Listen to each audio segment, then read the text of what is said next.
বাংলাদেশের বিচার বিভাগ যথেষ্ট স্বাধীনভাবে কাজ করছে বলে মন্তব্য করেছেন আইনমন্ত্রী মোহাম্মদ আসাদুজ্জামান। তিনি বলেছেন, দেশের আদালতগুলো স্বাধীনভাবে পরিচালিত বলেই অনেক মামলায় রাষ্ট্রপক্ষ পরাজিত হচ্ছে।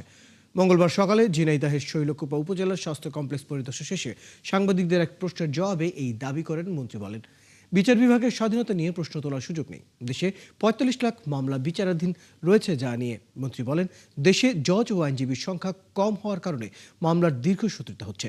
রামিসা হত্যা মামলা যেন ন্যায় বিচার নিশ্চিত হয়, সেদিকেও সর্বোচ্চ খেয়াল রাখা হচ্ছে।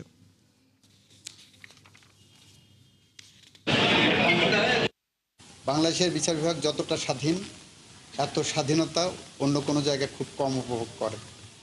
আপনার সুপ্রিম কোর্টের বিচারকরা সাংবিধানিকভাবে এতটাই স্বাধীন, যেখানে তাদের ট্রান্সফার, পোস্টিং, ডিসিপ্লিন কোনো কিছু সরকার হাতে নাই, কিন্তু সেই স্বাধীনতার অন্য রূপও আমরা দেখেছি।